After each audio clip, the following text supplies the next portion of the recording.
Today, we are going to be talking about the Battle of Tippecanoe.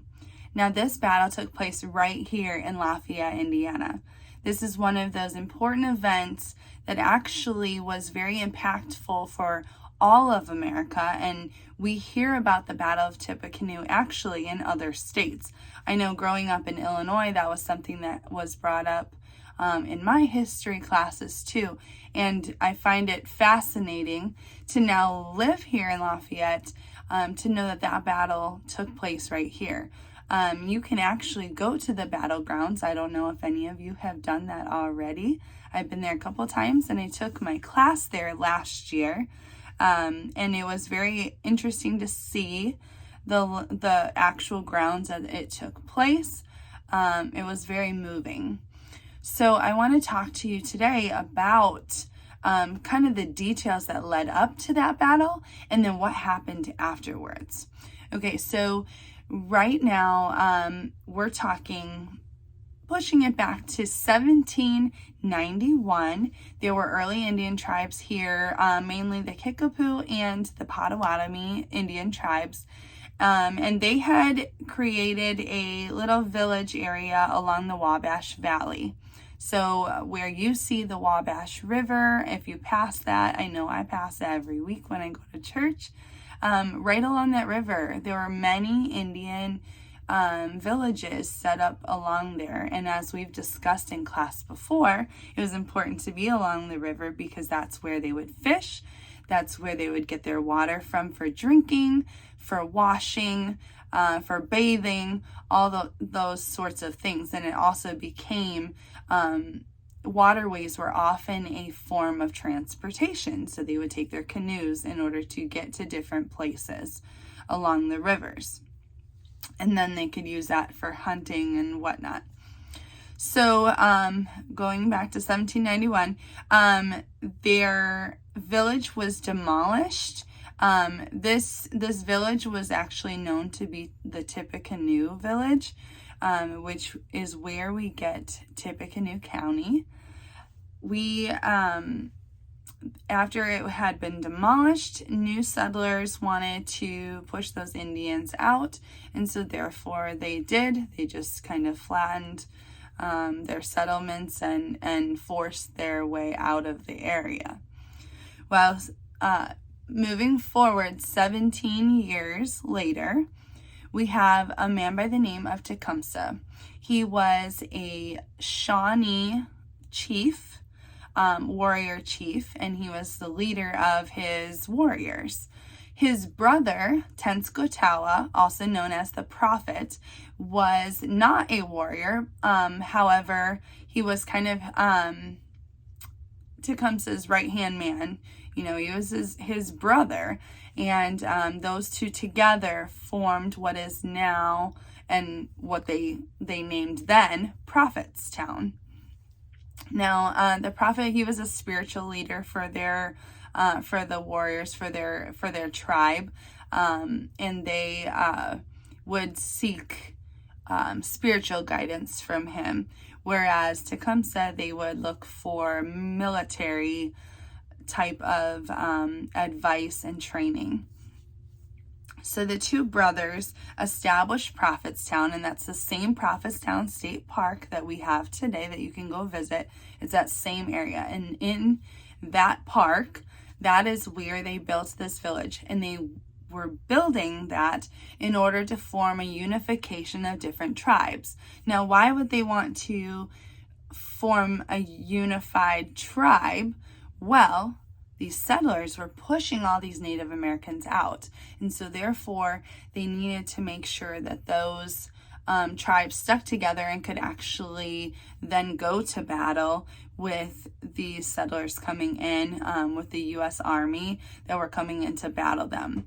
At the time, William Henry Harrison was the territorial governor of Indiana, and he was also then the leader of the army. He saw that Tecumseh was forming these alliances, and they definitely did not get along. They butt heads.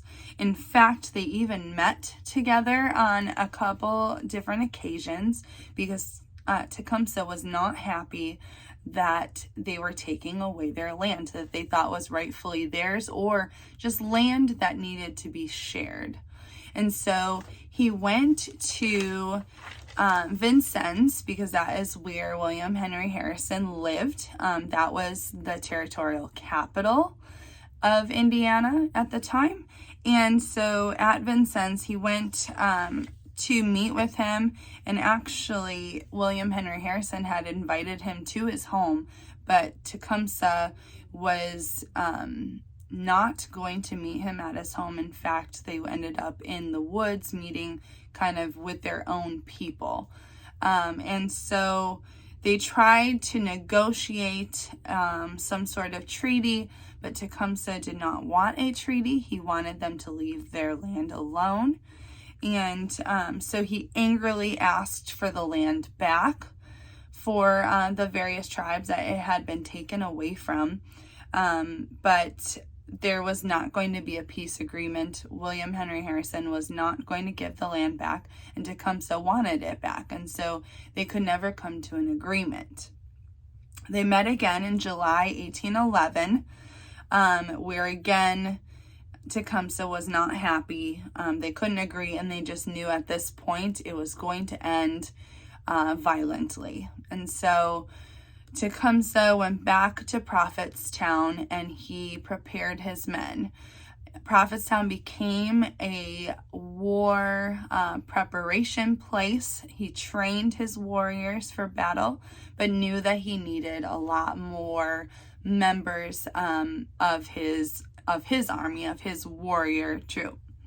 So while he was getting men together, he had about 1,000 warriors being prepared for battle, and the settlers in that area were getting uneasy about that. They didn't like that, and therefore they went right to Governor William Henry Harrison and told them about their concern. And so he was concerned as well. He took notice of how they were growing in size and strength. And so he formed his own army of 1,000 men. And at that time, he knew that after he had met with Tecumseh, he was going to take the opportunity that when Tecumseh would go around and try to recruit more warriors, he would then, William Henry Harrison would send his men in to Prophetstown in order to battle, because why not? That would be the perfect time to strike, right? When you have an enemy. Of course, that was not good for the tribes, because their warrior leader, Tecumseh, was not there to make those decisions on when to go to battle. So Tecumseh had left to recruit more tribes. William Henry Harrison was preparing his troops, and he moved his troops about a mile away from Prophetstown, which we now know ended up being the battleground for the Battle of Tippecanoe. So they set up shop, and I actually have a diagram here, and I can show you how they went ahead and set it up. So as you can see, Governor William Henry Harrison had his troops form this kind of odd rectangular shape to set up camp. So those are all different tents that they formed around here. And over here, about a mile, is Prophetstown. Okay? And if you were to go out there today, you can actually see Prophetstown from the battleground and vice versa. Mostly on a winter day when the trees are when the trees are bare, so you can actually see through the land. And I find that so interesting, seeing, back and forth the land. You could see it. It's that close. So they set up camp here, and they stood watch. And they had agreed, since Tecumseh was not there, the prophet sent his men to meet with Governor William Henry Harrison's army, and they agreed that they would be at peace until they could talk in the morning. Now, this was on November 6, 1811. And that's when Harrison had moved his men there, and how they and talked about an agreement not to fight before meeting. So they were due to meet in the morning on November 7th, but the prophet had some other plans.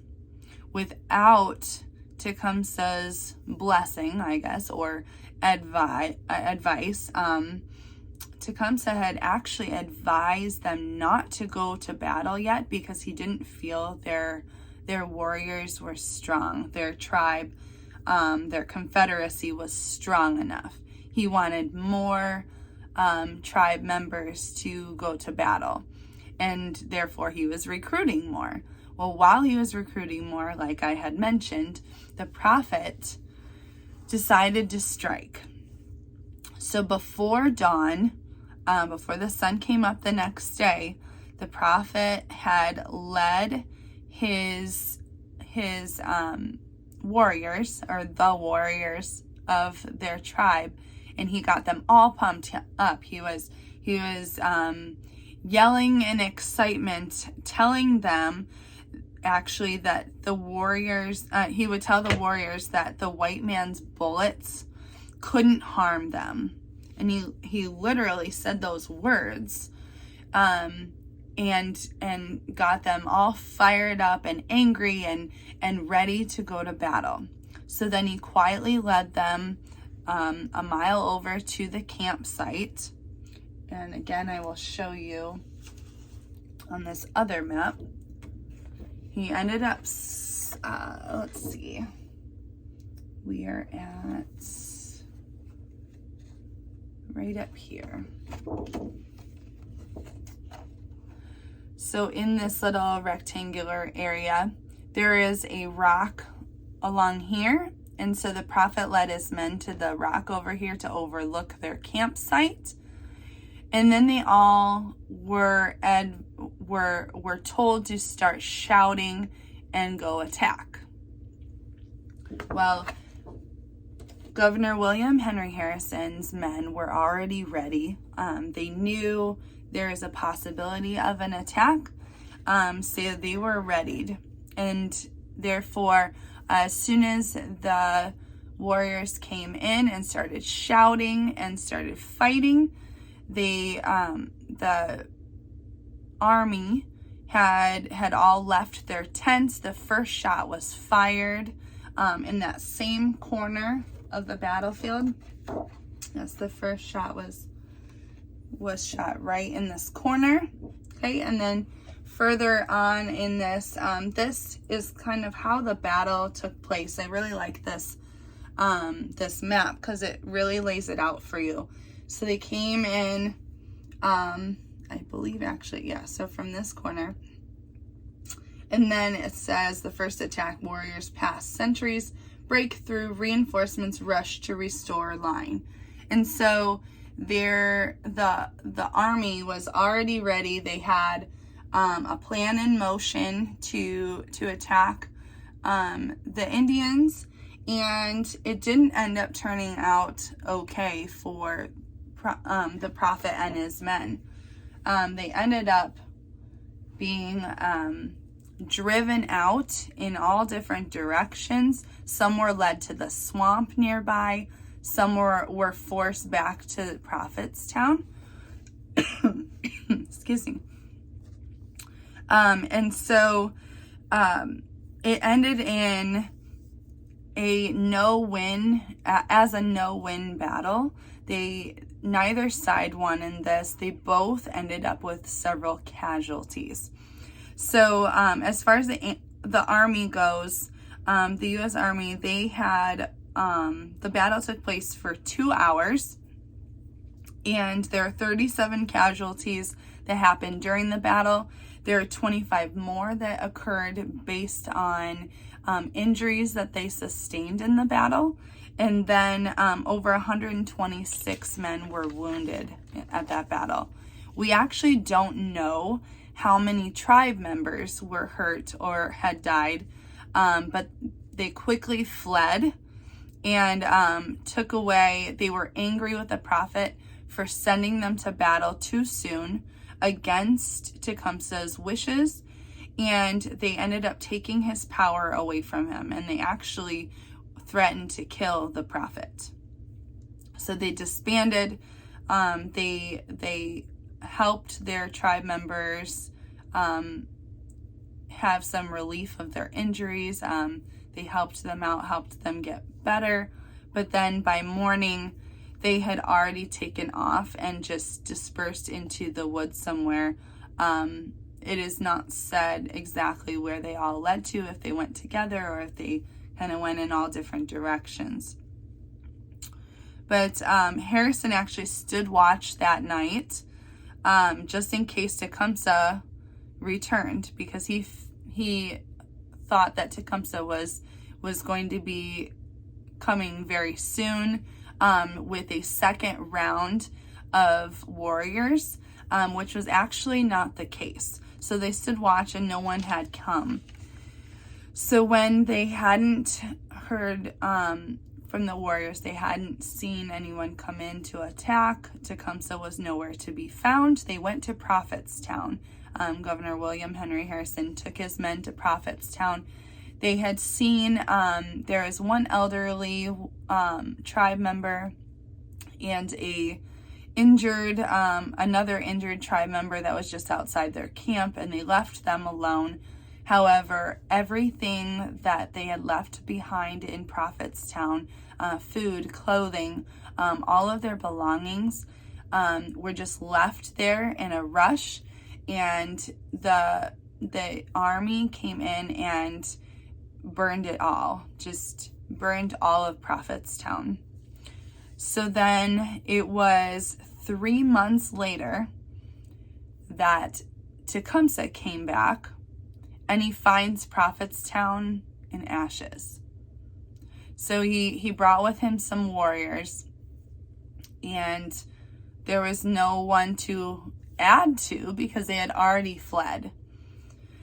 So he took this as a way that he was going to get back at the U.S. Army. There was another battle taking place up in Canada, and that ended up being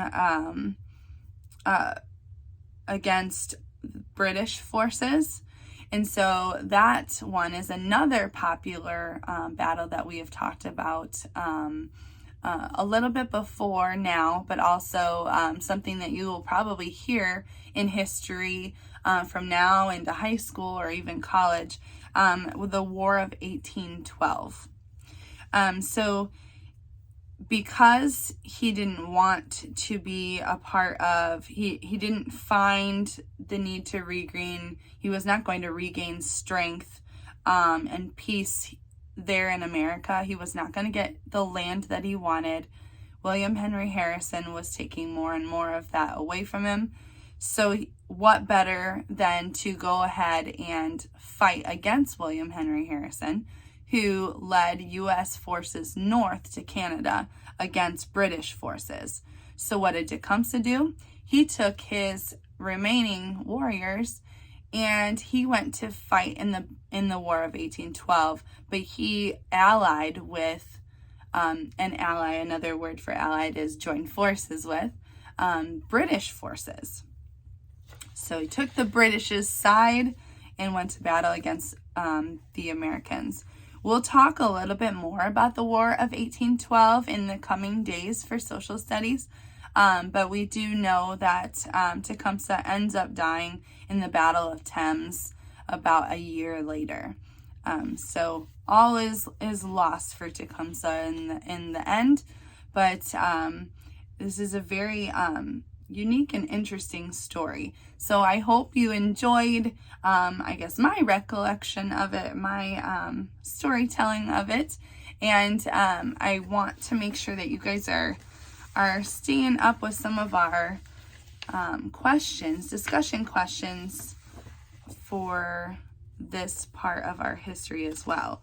I assigned some pages some questions the other day, lesson 1 and lesson 2, that are taken from the video series that I posted on our Google Classroom. So don't forget to complete those questions. But I also wanted to cover some of the this assignment as well. It is, you have the Battle of Tippecanoe. I would like you to read through this. This gives you kind of a snapshot of everything we've covered in my lesson and also watching the video series. You can get some key details from this. But then let's also talk about some quotations from Tecumseh and Tippecanoe. It says, "Sell a country? Why not sell the air, the great sea, as well as the earth? Did not the Great Spirit make them for the use of his children?" And it is asking, what do you think that means? Because it's not super clear. The way he is speaking is the way that they spoke long ago. And so a more something that we might be able to understand from that, as far as meaning goes, is that he believed that the land and its resources should not be owned. That's what is meant by that, okay? It should be available for everyone. And that's something that we had talked about earlier in this video, that it wasn't just that the land should be theirs specifically for their tribe only, but shared in unity with everybody. It's everybody's land. It's not to have a claim, not to be owned by one specific person. And then also not taken away as well. So then the second quote from Tecumseh says, "Let us form one body, one heart, and defend to the last warrior our country, our homes, our liberty, and the graves of our fathers." Well, what does that mean? He wanted to get everyone together to fight for their land. He wanted to form unity, a unified Indian confederacy to fight for the land that they had had for thousands of years. And then at the bottom, you will see a picture of Tippecanoe right here. Okay, and he has 2 quotes as well. So follow with me. "Our Creator put us on this wide, rich land and told us we were free to go where the game was, where the soil was good for planting. That was our state of true happiness. And so you see what has happened to us. We were fools to take all these things that weakened us.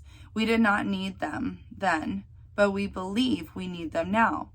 We turned our backs on the old ways." What do you think that means?